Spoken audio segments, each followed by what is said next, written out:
Hello, everyone, and welcome back to Digging Through Dominoes. I'm your host, Terry Anderson, and in this podcast, we dig through the dominoes of our past so we can have a brighter future.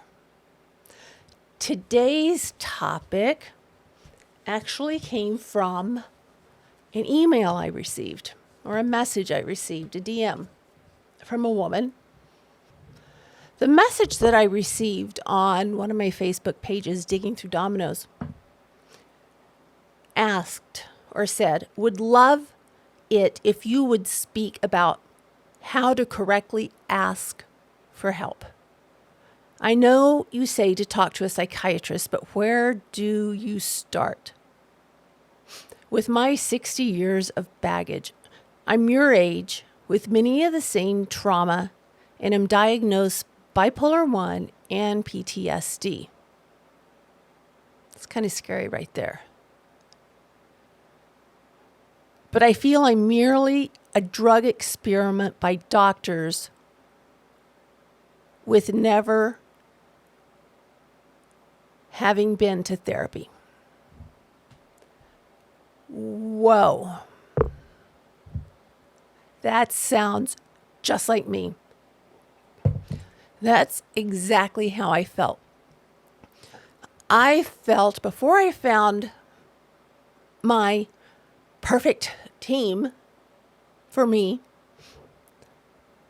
I used to tell people I felt like I was being held together by Band-Aids. The first thing they wanted to do was, as in one of the previous episodes, they diagnosed me with bipolar disorder. Just checked boxes. They didn't get to know me, didn't ask really anything in depth. And at that time, I was new to all of this for me. I had done it for my kids, but not for me. So this was all sort of a new thing. And I think I had been in a numbing state for quite some time. So I didn't really know who or what to, I didn't know where to start. And I started with my family doctor who I felt like she says, just experimented on me with Prozac, with Zoloft, I can't even remember everything that it was all pharmaceutical. This will make it better. This will make it go away. Well, yeah, it chilled me out, but it didn't help that nagging feeling inside. What got me to seek help for my complex post-traumatic stress disorder was when I ended up in a behavioral unit. And I think that is episode 1 or 2 of the podcast if you wanted to listen to that. And I'll also link it in the show notes below. And the first woman I went to was a licensed clinical social worker, the only one I knew. And she had been taking care of my kids and my foster kids, my adoptive kids. So I went to see her. There was no connection there. I felt the entire time I was being judged. I felt that I couldn't connect with her. There was really not a connection there. So she referred me to a psychiatrist who checked boxes and prescribed more medications, no therapy, more medications, which really devastated me physically, emotionally, spiritually, being able to function.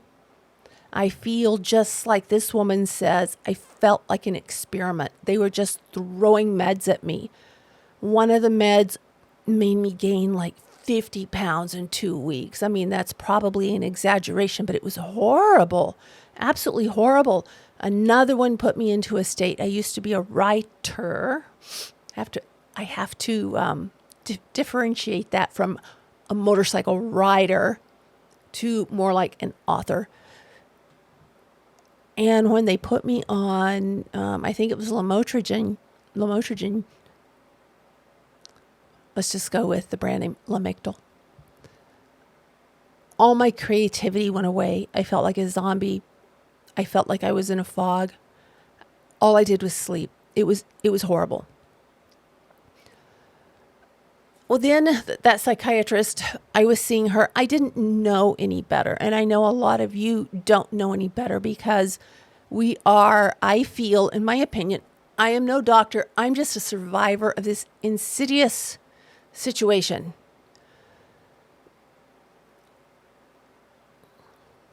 And I forgot what I was going to say.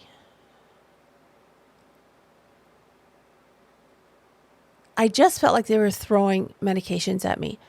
And as I've said before in previous episodes, it was when the so-called ACA came into effect.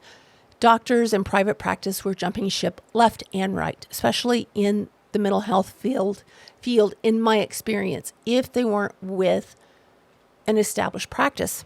They didn't know what was going to happen. They didn't know how they were going to get paid. There were just huge concerns for them, and it directly affected the patients.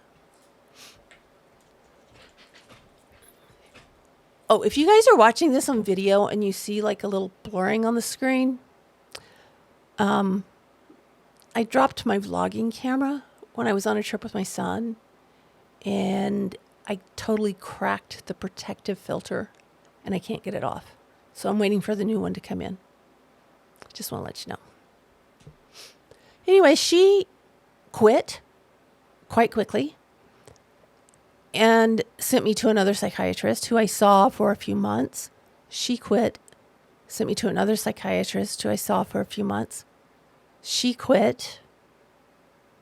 And she was kind of funky anyway. The vibes I just wasn't getting. A lot of the people felt very cold to me. Somehow I ended up with the most incredible psychiatrist in the world for me. And that was an unusual experience for me because from the start he was very caring. He does my medication management for me. And at the time I saw him, I was in a bad way. I was in a really bad way. I was probably at the lowest I've ever been. And I'm not sure how I found the therapist that I'm seeing right now. I certainly didn't do a lot of research like this woman is asking how to find, what doctor may suit you. I just lucked out with my team. I have my psychologist who I see weekly, virtually now, and also my psychiatrist who manages my meds, especially my seizure medications, which I was left with as a byproduct of one of the misdiagnosed, misprescribed antipsychotics I was put on because they thought I had I had bipolar disorder. I didn't. It was probably a couple of years into therapy with my psychiatrist, and I was seeing him weekly. So he said, Terry, I don't think you have bipolar disorder. I think you have severe PTSD. Now, in America, I think you've heard me say this before, it's not in the DSM-5 as an official diagnosis, but it's becoming more and more prevalent. It is recognized around the world as an official diagnosis. So at that time, I was just diagnosed with PTSD, severe PTSD. And we started kind of working on that. Now, here's where the problem came in. And I think a lot of people like myself who was in a situation where I thought the problems of my adulthood, the problems in my marriage, the problems with my kids, I thought that was what was affecting me. So I had no idea about childhood trauma. I had no idea. I idealized my parents. Yeah, I remembered some things, but I kind of blew them off. And I never wanted to broach the fact of childhood trauma. So it took me a while to get into that. But let's get into this. How do you find a therapist that's right for you? You may not know that you have childhood trauma. It took me 12 years into therapy before I realized I had childhood trauma and complex PTSD, along with emotional and narcissistic abuse symptoms. And it's all because I had wonderful doctors. I lucked into it. But one of the things you want to look for is a doctor that's a trauma specialist. You may not think you have childhood trauma issues. You probably do, but maybe you want to start with a trauma specialist. And that's hard to do because a lot of websites you'll go to and you look at bios, or you go to your insurance and you look at the bios. A lot of doctors will have 30 things they treat. That's kind of not specialized. You know, it may be that they're just starting their practice. It may be who knows what. But what you want to do is find someone that's passionate about trauma, complex trauma, misdiagnosis, CPTSD, childhood trauma.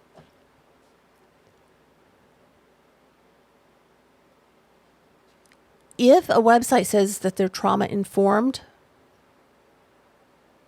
how informed is that? Do they show their modalities, their therapies, how they treat trauma? My suggestion is, if you have nowhere to start, is that you Google trauma directory websites in your area. And the first thing I want to say about that is, if they have the little word ad grayed out behind them, just keep going, because they're trying to sell you something and get you into their program. Things are flashing. I sure hope this camera's recording. And that's not what you want to do. If you go to one of these websites, they're going to have filters. You can put in your preference of gender, religious preferences, specialties, insurance, and that will give you a filter. Another way is talking to people, which I find very difficult, and it's not really something I would suggest unless you know that this person has been in a similar situation, because there is a stigma, and people are people. They specialize in what their job is and what they do. They don't specialize in mental health. But some people may know, hey, I've got a neighbor. Hey, I saw this guy, and he really knows about trauma. You also want to ask them, find several that you feel really want to focus on trauma, that is their passion, and they have childhood trauma, and they have lists of different modalities of treatment in there. And you may want to have a session with a couple of them, 2 or 3 of them, because it's sort of like dating. You have to find the right fit. If you find someone you don't feel comfortable with, you're just going to waste their time, and they're going to waste your time. It's not going to do anything. And that happened to me with my current therapist. I would go in and feel I had absolutely nothing to speak about. Everything's fine. I just didn't want to bring it up. And he very gently brought me to a place where I could make self-discovery. He was not leading, but he was very interactive. A lot of the therapists that I had seen were not very interactive. They would just look at me and want me to talk.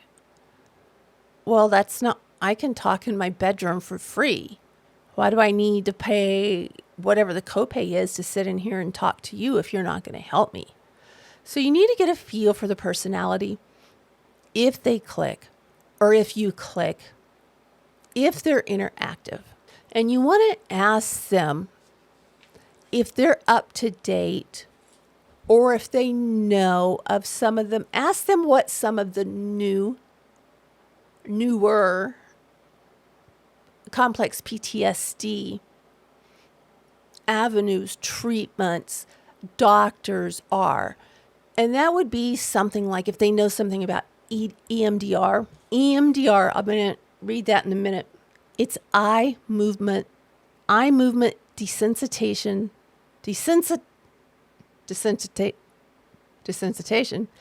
movement desensitization and reprocessing.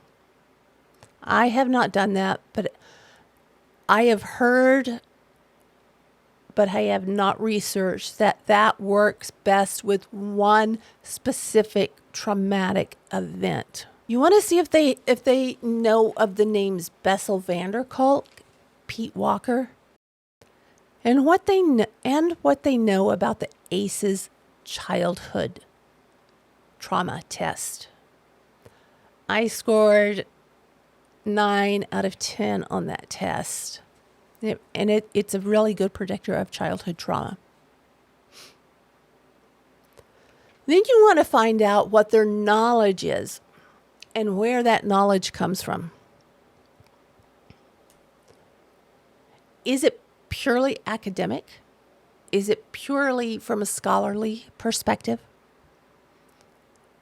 Is it from years of treating clients with CPTSD and that's their passion? Have they personally experienced CPTSD and understand what you're going through? Do they have empathy? Are they going to look at you objectively without the previous misdiagnosis? Maybe it is an accurate diagnosis, but are they going to look at you through a clear filter and make their own determination? You want to see if they're going to be, how interactive they are with you. What is your gut feeling telling you? And you want to ask them what their therapy modes are. How do they treat complex trauma? How do they treat PTSD? Is it talk therapy, somatic therapy, EMDR? What is it that they do? What is their passion? What do they find that has worked the best? Or are they just going to throw pills at you, which we don't need that. That causes even more trouble. Another set of questions you may want to ask them is if they have methods and recommendations for self-soothing. As survivors of CPTSD, we get dysregulated. And we get dysregulated sometimes a lot in the beginning. And our brain is firing in every single direction, and we are just like a hamster on a wheel. And there are techniques that they can use to help you self-regulate when that happens. Calm down and be in the moment. You also want to check out and see if common sense. Do they seem to have common sense? Are they looking at you judgmentally? Are they looking at you compassionately? Do they see you as a person and not just a diagnosis? Are they going to help you focus when it's safe enough for you to do so on the root causes of the pain and not just the trauma or not just the hurts? That, in my opinion, is a Band-Aid approach. We're just going to give you some Valium so you can calm down. We're going to give you something so you can sleep. Don't worry about anything else. I'm not liking that much. Thankfully, my doctors are amazing. Can they work with you? And this is really important with a lot of people. It was very important for me because I didn't know that I had the traumatic stories that I had until I had been in therapy for quite some time. But can they guide you through those times, those experiences, if that's something you're comfortable with, and have compassion? One thing that my doctor will say to me, my therapist will say, okay, what I heard you say, let me check in with you. This is what I heard. Have you thought of this? He never leads me, but he'll ask me, and sometimes it won't resonate, and sometimes it's a flash that just goes off. Oh my gosh, I can't believe it. Can they work with you without having for you to retell your trauma stories in the beginning? Because in the beginning, until you feel safe with someone, retelling your trauma stories, in my opinion, can be very dangerous and put you in a mood where I'm not really liking this therapy. It feels yucky because your body, as Bessel Kolk says, your body keeps the score. Your body remembers the trauma. So that's really something that needs to be eased into. Are they going to push you before you're ready? And these are things you may have to find ways to ask so that you don't insult the doctor. Generally, if you're speaking with a doctor that is passionate about post-traumatic stress, complex PTSD, childhood trauma, they're not going to mind the questions because they know you're serious about getting help.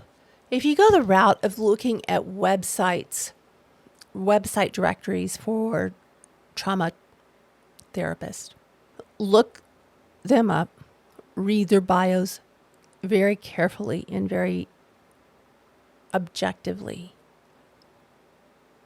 What are they saying they're treating? What are their passions? What is their approach to treating trauma? Do they list, as I said before, the modalities they use in treating complex post-traumatic stress disorder? Do they even recognize childhood trauma in complex post-traumatic stress disorder? How long have they been in practice? Are they certified in some of the modalities such as EMDR? Another thing that I think is really important to do is ask them if they have knowledge on how to treat physical symptoms that emanate from CPTSD. I do, and they suck. Thankfully, my doctor, he's so well-rounded. He is a trauma specialist. Like I said, I cannot remember for the life of me how I found him, but I am so thankful I did. Ask them what their therapy model is. I think I may have already said that. How do they treat patients? Do they just do talk therapy? Do they combine different therapies? For me, one of my therapists had suggested that I do either DBT or CBT therapy, and truthfully, I don't really know what that is right now because I went in to a center. I made an appointment and I went in. I walked in. The vibe was so bad, I walked out. I did not want to have to, and some of you may be different, I didn't want to have to tell my story in front of a bunch of other people at that point because I still didn't know what my story was.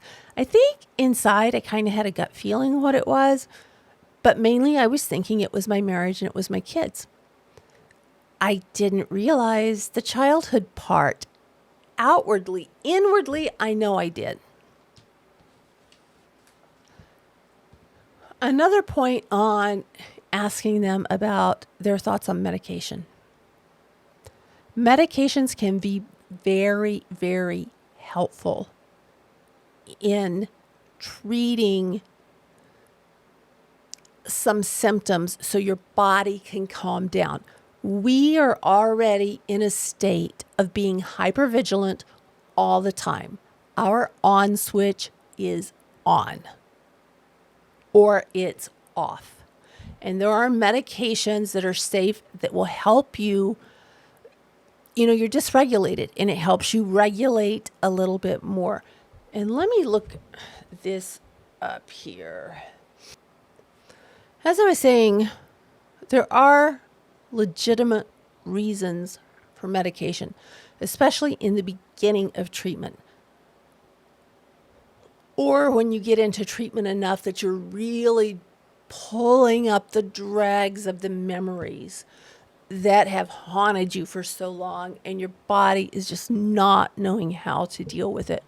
One thing that I found really interesting, in one of the episodes we spoke of, I think it was in the one about 4 Fs, we spoke of how the amygdala in childhood neglect and abandonment is damaged. And the hippocampus, they work together to help memories. When the amygdala or form a cohesive memory, when the amygdala is damaged, we have those primal fears and those primal strong emotion, but they can't be transferred to the hippocampus in context. So that just is like, I had someone comment on that video saying, oh my gosh, that makes so much sense now. I just thought I was paranoid all the time. No, dude, your amygdala is damaged. And it's no laughing matter. But when it makes sense, it's almost as if it's a relief, and you can stop focusing on you're the problem and realize, oh my gosh, things happened that I didn't deserve that have affected me. And that way I think you can more effectively work on what those are. Another thing I wanted to mention about medications, ask the doctor, if it's a psychiatrist, what they think of European studies. My psychiatrist tends to go off of European studies more than he does American studies. European studies are not for profit. American studies are being backed by big pharma. A lot of the time, in my opinion, that's how I feel. As a layperson that has been pelted with pharmaceuticals that have destroyed my body, my mind, my memory, have given me seizures. Ask them what they think. One medication a cardiologist put me on was Propranolol. And when I spoke with my psychiatrist and was updating my forms, I said, oh, cardiologist Bush just put me on Propranolol. And he said, oh my gosh, that's amazing. And that was about 2.5, 3 years ago. Now there's a correlation I'm going to get to here. So ask them what they think about this. I'm going to read this here. There have been so many studies. Propranolol appears to be more effective in decreasing PTSD and comorbid depression in patients with severe PTS scores prior to treatment. And this is from the government, actually, based on findings from included literature, and they've got just all this stuff, and Google it. Propranolol for post-traumatic stress disorder, NCBI. Propranolol administered prior to trauma memory reactivation decreased the severity of the PTSD, the CPTS symptoms. Reduced physiological responses like heart rate, skin conductance, blood pressure, and improved cognitive performance in the individuals with PTSD. Because PTSD does this real number on our body. It's not just something in our mind. Our body, like I said, Bessel van Kolk in his book, The Body Keeps a Score, he explains all this, and it's amazing. Pete Walker as well. Those are two people I would buy every book they've written and read them. All right, and this one is talking about propranolol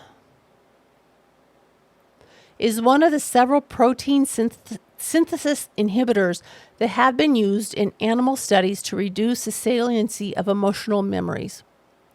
A recent neuroimaging study revealed altered amygdala and hippocampus activity associated with propranolol-induced emotional memory impairment in healthy individuals. Now, well, here's another one, dissociation. Propranolol can act to disassociate the state of sympathetic arousal from their recollection. So what this was, this has been a journey for me with my doctors, with my medications. And what the propranolol did for me, besides some negatives, I've got like the worst side effects that you can have. My doctor's taken me off of it. But what it did for me, and I'm putting this timeline together, it was about 2.5 years ago, I started feeling less anxious. And memories started coming forth. And they were not where I was freaked out and trying to suppress them. I was letting them come out. I don't know if there's a correlation in my use of propranolol, as well as I had gotten to a safe place in my therapy that I could explore the root causes of my complex post-traumatic stress disorder, my childhood, which I always thought was perfect, but it wasn't. Whose was? So talk to them about that. What medications do they typically prescribe? How long do they take to get to know you before they prescribe any medications, if they do? Are they open to working with you? If you're anything like me, when I started getting better, I started researching everything. And I take it to my doctor. And he's like Googling it and saying, hey, yeah, let's try it. He's amazing. He said it has promising studies. He looks, like I said, at European studies. And he has saved my life. He's absolutely saved my life. And if you're working with a therapist and a psychiatrist, another thing to ask, if you have one that you like, ask them for a recommendation of the other. As it turns out, my psychiatrist I saw first, he knew nothing. He had no knowledge of my therapist. But now they have gotten together and talked several times. There have been some times that have been really scary for me, and they've discussed my case at length. They're willing to collaborate. And that's huge. They don't have this ego game. What that shows me is that they are in this for my well-being, not a pocketbook thing, not an ego thing. They want me to get better. They make me feel comfortable. They ease me into things, and they wait until the opportunity is right to suggest something if they feel it. What about if you have no money for a therapist and you don't have insurance? What can you do? Well, my suggestion would be to read Pete Walker's book, From Surviving to Thriving, Complex PTSD from Surviving to Thriving first, and then read Bessel Kolk's book, The Body Keeps a Score. And Bessel Kolk is on YouTube talking about this a lot, and he makes so much sense. He is so relatable. He is not, I love Jordan Peterson, but he's so academic. Sometimes it takes me a while to digest what's being said. Bessel Kolk is like talking to your grocer. And I don't mean that in a derogatory manner. I mean, you can tell it's his passion. He doesn't put anyone down. He's just, this is what I found. He's been working in trauma for over 50 years. And he is a groundbreaker, as is Pete Walker. So that's where I would start. I would start with reading some books, watching some videos. Be careful what you watch, because everyone has an opinion. I'm giving you my opinion right now. I have done research on it, but I'm still giving you my opinion. I have no credentials other than the scars left behind by narcissistic and childhood abuse that I'm able to recognize now and sort of deal with. Oh my gosh, what a difference. But I forgot where I was, so we're just going to go into the next thing because it may be what I was going to speak about anyway. If you don't have money, that's the topic I was on. Read their books. Get the audiobooks. That's what helped me. I read the audiobook, or I listened to the audiobook as I read the book. I have a difficult time reading because of my dyslexia and because I can get through a paragraph and completely forget what I just read. So when I have the audio and I have the book, I do pretty well and I can mark things. And my gosh, I wish my book from Pete Walker was up here because that thing is almost torn to shreds. I have gone through it so much. I've sent it to my brother-in-law. He is sending it out. He said it changed his life. It changed my life. It was the first time I really felt, oh my gosh, someone knows me. And then the same with Bessel Kolk. What a great guy. So I would start watching them. And then another thing that I've heard suggested, and I actually did this, but I should have done it in a different manner. About 30 years ago, someone came up to me from church and said, we're starting an adult children of alcoholics class. Would you like to come? Like, why would you think I'm an adult child of alcoholic? I've never spoken with you. Well, I am. My father was a severe alcoholic. So I went through the group. And what do they call it? They call it, what is their acronym? ACOA, ACOA, Adult Children of Alcoholics. That was an amazing, amazing group because it really focused on the dysfunctional and toxic aspects of families. Now, if you go to an ACOA group or even Al-Anon, and those are people that get together and support each other with stories, if they have an addict in the family that has really impacted them, you know, those emotions can be very overwhelming. You don't have to participate, but it will give you an overall view of the dynamics, and you may recognize some of those dynamics. And some of those people may have good recommendations for psychiatrists and psychologists that may be able to help you on a sliding scale if you don't have insurance. I found many of psychologists and doctors that I've worked with in the past did have a sliding scale. I've always used insurance, but it just, you know, it also gives you an indication of how passionate they are about their job and about curing people instead of padding their pocketbook. Now, here are some things that are wrong, things to watch out for, beliefs that you may have that may be different. One is that all therapists are the same. They're not. It's like doctors. They have specialties. You need to find one that specializes in trauma, as I said before.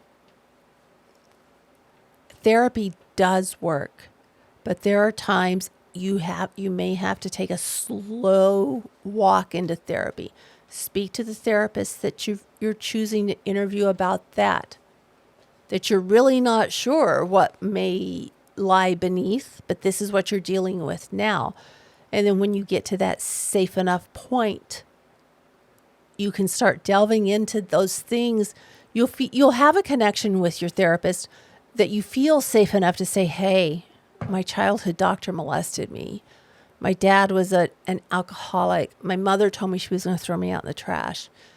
You'll feel safe enough to do that, and they're not going to berate your parents. One thing I've learned is I can say, my mother didn't want me. She told me she was going to throw me away. She treated me with contempt, but I still love her. My dad was an alcoholic. My dad abandoned me continually. But I still love him. I would also ask them if they're willing to work with you. You have a feeling there may be other things going on, but this is what your issues are now. If they would be willing to ease you into speaking about more difficult situations. And for me, that took me putting together a timeline of my early years, speaking with my aunt, and just feeling safe enough for that to happen. And I really do think that Propranolol, because it's in the timeline, helped take the emotion away from the memory. And so I could look at those memories with very little emotion. And I didn't get overwhelmed. I didn't get freaked out. And I was able to work through them. Another thing I would ask is if they do inner child work. Inner child work to me at first sounded like a witch doctor kind of thing. For me, I felt really weird saying, hey, little Terry, I've got your back and you're going to be okay. But you know what? I've had some panic attacks. I've had situation and run-ins with my husband where in the past I would either have reached for something that would injure me, or I would have swallowed a bunch of pills, gone into a complete panic, slept for 5 days. Now what I do is I go away. I realize I'm in a flashback. And I talk to little Terry, the little 5-year-old, the little 4-year-old that resides within me and says, you know what? I've got your back. You're going to be okay. You had no idea how to fix this when you were little, but I have you. You know what? It's working. I felt like an idiot doing it. I'm sorry to say that, but it's really, really working. So I would ask them how they work on inner child therapy. And, you know, you don't want to completely deny or rely on their bios. I mean, my gosh, you can get a resume from someone that has all sorts of stuff and it's nothing of the sort of what they've done. Read their bios, how they're written, where their passions are, as I said before, and realize they're not all the same. It may take you some time. You may have to really look and find someone that fits you. My therapist, whom I adore, may not be good for you. You may not get along with him. Some of you may hate my psychiatrist. I think he's one of the best psychiatrists around. I mean, to help me get from where I was at my lowest point to where I am today is pretty freaking phenomenal. And I wanted to talk to you about EMDR. I know I mentioned it, but I wanted to put this a little closer here. My desk is a little cluttered because I've been out of town. All right, I want to give you a little bit background. And this is for clinicians, but hopefully here's one for lay people. That's us. EMDR is eye movement desensitization and reprocessing. My therapist does this, and I haven't done that with him. It's a psychotherapy that enables people to heal from symptoms and the emotional stress that are the result of disturbing, traumatic life experiences. Repeated studies show that by using EMDR therapy, people can experience the benefits of psychotherapy that once took years to make a difference. It's widely assumed that severe emotional pain requires a long time to heal. EMDR therapy shows that a mind can in fact heal from psychological trauma, much as the body heals from physical trauma, although your body will hold that psychological trauma. EMDR therapy demonstrates, the brain's information processing system naturally moves toward mental health. If the system is blocked or imbalanced by the impact of a disturbing event, the emotional wound festers, which happened to me, and I blew up Mount Vesuvius. and can cause intense suffering. Once the block is removed, healing resumes. Eye movement or other bilateral, and I know this sounds like weird voodoo stuff to me, but people are swearing by it and the science behind it is incredible. Eye movements or other bilateral stimulation are used during one part of the session. After the clinician has determined which memory to target first, he asks the client to hold different aspects of that event or thought in mind and use his eyes to track the therapist's hands as it moves back and forth across the client's field of vision. As this happens, for reasons believed by a Harvard researcher to be connected with the biological mechanisms involved in rapid eye movement in sleep, internal associations arise and the client begins to process the memory and disturbing feelings. In successful EMDR therapy, the meaning of painful events is transformed on an emotional level. For instance, a rape victim shifts from feeling horror and self-disgust to holding the firm belief that I survived and I am strong. But from everything that I have read, I could be very wrong, EMDR works best on a single or a couple of post-traumatic stress situations. Not as great on childhood neglect and trauma, adverse childhood experiences. And when you're looking for a therapist, use those terms. What can you tell me? I'm wondering about the ACEs test. What can you tell me about that? I'm wondering about EMDR. What do you think about that? I'd like to know about self-soothing techniques that you use so I can get regulated when I'm dysregulated. I would also say, I'm really apprehensive because I've been so traumatized. And I'm so tired of it.